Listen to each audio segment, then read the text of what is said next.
Morning students. आज हम राजनीति विज्ञान के बीए प्रथम वर्ष के विद्यार्थियों के लिए द्वितीय पेपर जो उनके पाठ्यक्रम में निर्धारित है उसका टाइटल है प्रमुख भारतीय राजनीतिक विचारक।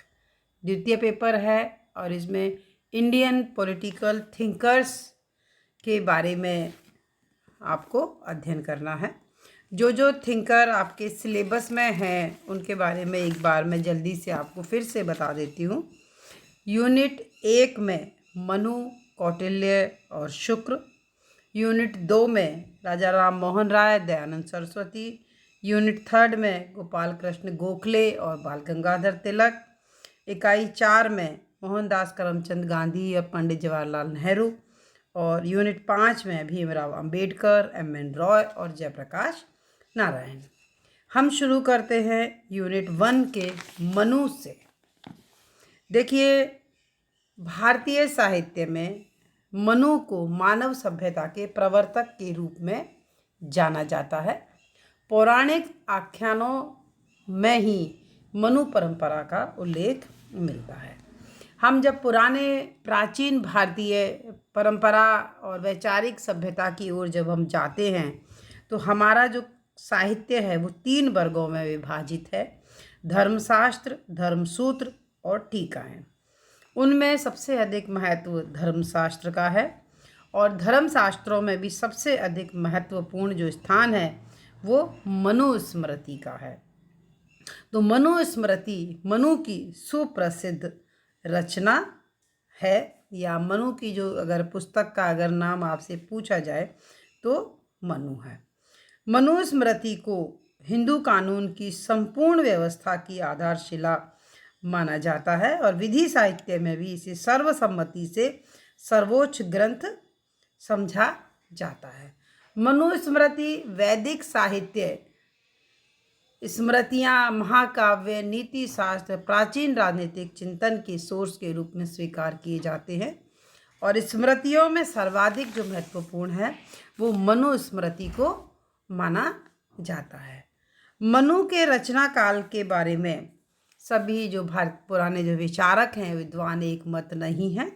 डॉक्टर विनय सरकार जो हैं वो मनुस्मृति को 150 ईसा पूर्व का मानते हैं।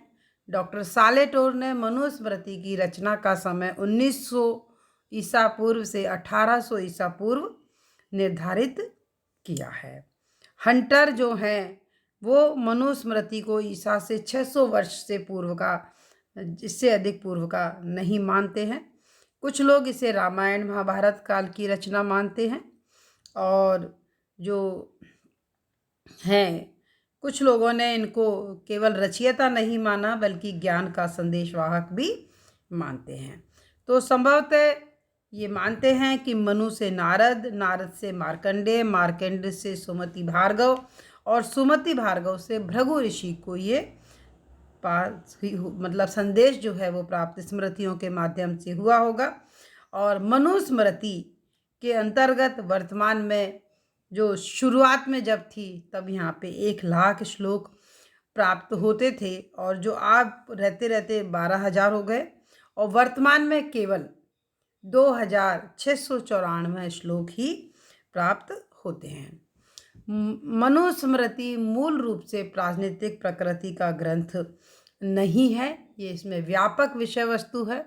सामाजिक व्यवस्था के सभी पक्षों से संबंधित इसमें आचार संहिता प्रस्तुत की गई है। ये संपूर्ण सामाजिक जीवन से संबंधित सभी विषयों की विवेचना करते हुए उनके लिए आचार संहिता प्रस्तुत करता है। मनुस्मृति के अनुसार राज्य सामाजिक व्यवस्था का एक अनिवार्य और महत्वपूर्ण उपव्यवस्था है। मनुस्मृति में 12 अध्याय हैं और 2,694 श्लोक हैं। 12 अध्यायों में वर्णित जो मुख्य विषय हैं उनका वर्णन इस प्रकार से है। प्रथम अध्याय में इन्होंने संसार में विभिन्न प्राणियों की उत्पत्ति के बारे में बताया है। द्वितीय अध्याय में जात, कर्म आदि, संस्कार, विधि, ब्रह्मचर्य, विधि, गुरु के प्रति अभिवादन आदि को बताया गया है। तृतीय में ब्रह्मचर्य की समाप्ति के बाद समावर्तन, मंच महायज्ञ, नित्य श्राद्ध विधि।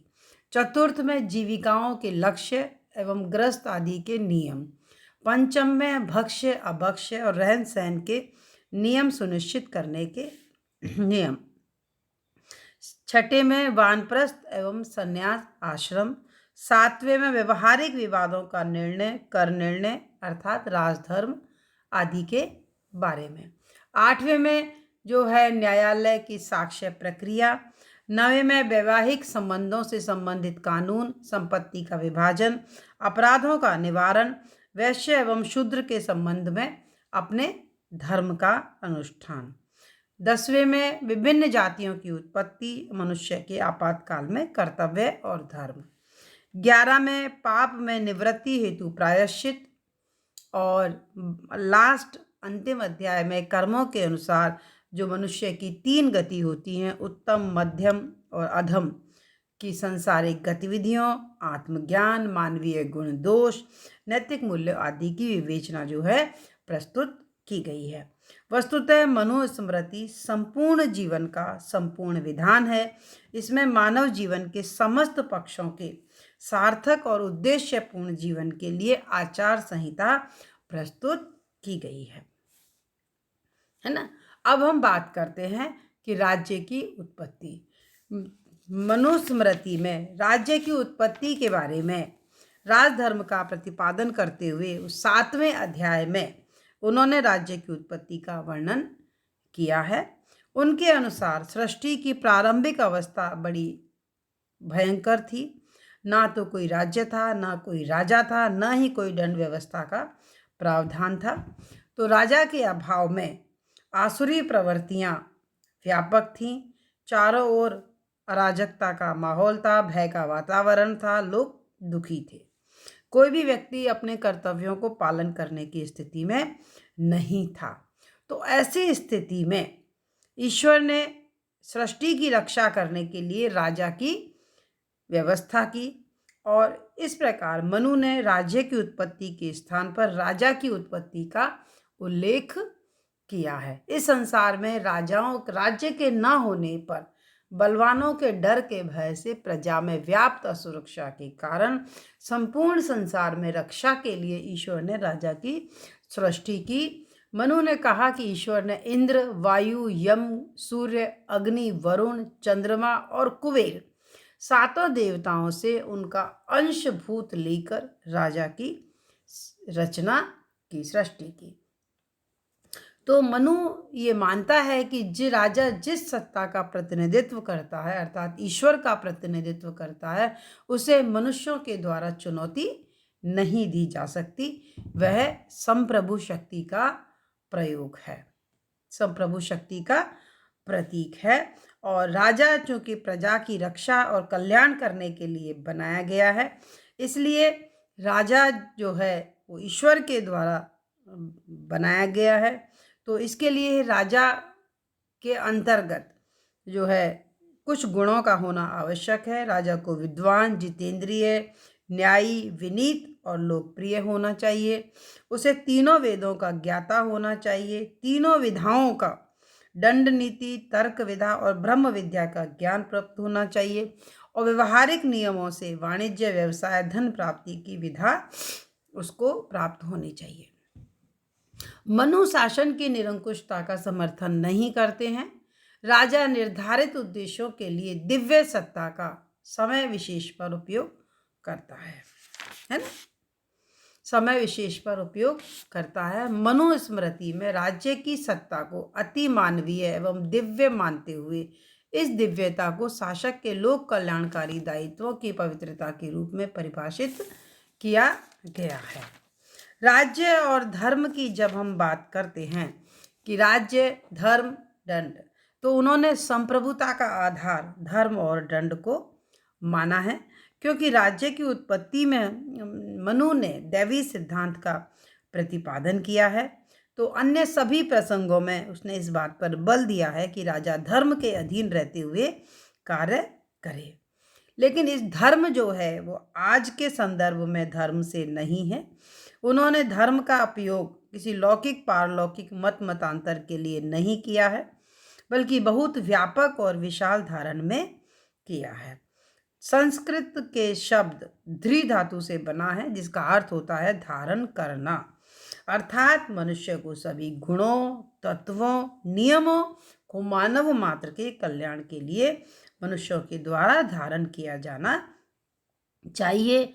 सभी व्यक्ति अपने निर्धारित कर्तव्य को पूरा करते हुए परम लक्ष्य मोक्ष की ओर अग्रसर हों। सभी व्यक्ति द्वारा सधर्म पालन किए जाने पर ही समाज की व्यवस्था संबंधित है। तो यहाँ मनु का जो है धर्म व्यापक है। तो इन्होंने जो संप्रभुता का आधार धर्म और दंड को बताया है, तो उन्होंने राज्य को एक उद्देश्यकारी संस्था के रूप में चित्रित किया है। राज्य और धर्म को परस्पर एक दूसरे के ऊपर निर्भर माना है। इन्होंने माना है कि राज्य का अस्तित्व ही धर्म के प्रवर्तन के लिए हुआ है। तो राजा का एक कर्तव्य है कि वो ये देखे कि सभी व्यक्ति अपने अपने धर्म का पालन करें। तो धर्म राज्य का मूल आधार है। दूसरी ओर धर्म भी राज्य की पर निर्भर है, क्योंकि संस्थागत माध्यम के बिना धर्म को सुरक्षित रख पाना संभव नहीं है। तो मनु की विचारधारा में धर्म और दंड परस्पर संबंधित हैं। तो जो व्यक्ति धर्म अनुसार आचरण नहीं करता है, उसको अनुशासन में लाने के लिए भौतिक बल की आवश्यकता होती है। तो मनुस्मृति भौतिक बल के रूप में दंड की जो है उसको प्रस्तुत करता है, जो राज्य की बाध्यकारी शक्ति होती है, और बाध्यकारी शक्ति के आधार पर दंड को धर्म को लागू किया जा सकता है। तो मनु के अनुसार राज्य ही एकमात्र ऐसी संस्था है जिसे इस बाध्यकारी शक्ति के प्रयोग के आधार पर अधिकार प्राप्त है। तो दंड भौतिक बल की तुलना में अधिक महत्वपूर्ण और उच्च स्थिति प्राप्त है। भौतिक बल के साथ 3 तत्व शामिल होते हैं, तभी उसे दंड का स्तर प्राप्त होता है। नैतिक प्रयोजन, अधिकृत संस्था और अनुलंघनीयता। नैतिक प्रयोजन का मतलब है कि भौतिक बल का प्रयोग जब नैतिक प्रयोजन के लिए किया जाता है, तभी उसे उचित माना जाता है।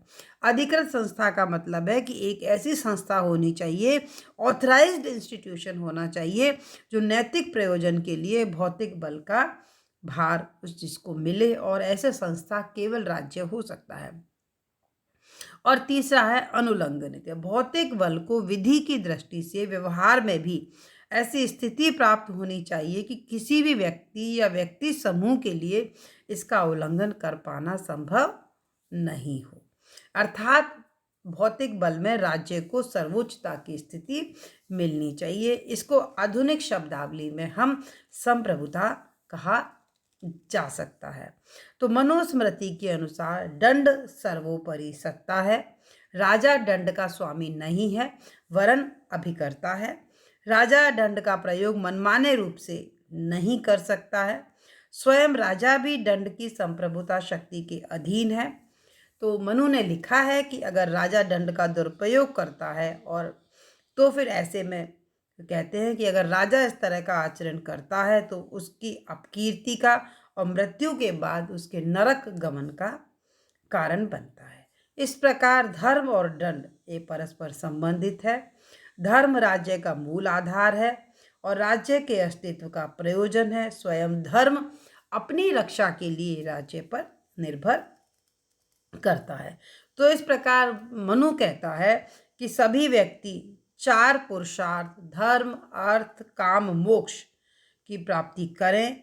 आज की भाषा में वो भौतिक, नैतिक और पारलौकिक कल्याण की दिशा में आगे बढ़ सकें, इसलिए जो है धर्म और मोक्ष की प्राप्ति इसके अंतर्गत में बताई गई है ना। तो ये जो है मनु के हिसाब से धर्म और दंड के बारे में है। और फिर अगले जो मनु है वो दैवी सिद्धांत का समर्थन करता है, और दैवी सिद्धांत के आधार पर ही जो देवताओं के जो गुण हैं वो राजा के अंतर्गत वो देखना चाहता है। वो कहता है कि राजा को जितेंद्रिय होना आवश्यक है, ताकि वो अधर्म से हटकर धर्म के अनुकूल आचरण कर सके। जितेंद्रिय होने के लिए राजा को योगाभ्यास करते रहना चाहिए। उसको क्रोध से उत्पन्न 8 दुष्ट व्यसन से बचना चाहिए, जैसे मृगया खेलना, चौपड़ खेलना, दिन में सोना, परनिंदा करना, मादक पदार्थों का सेवन करना, गाना बजाना, इस तरह से व्यर्थ में घूमते रहना। तो इस प्रकार से राजा कार्य के लिए जो आवश्यक गुण और प्राप्त करने के जो नियम हैं, उनसे राजा को लोकप्रियता और सफलता मिलती है। राजा को सदैव विनीत रहना चाहिए, क्योंकि ऐसे राजा का कभी भी नाश नहीं होता है। तो ये तो हुआ मनु के राजनीतिक विचारों के बारे में प्रथम भाग, और शेष भाग के बारे में हम अगले वीडियो लेक्चर में अध्ययन करेंगे। तब तक के लिए धन्यवाद।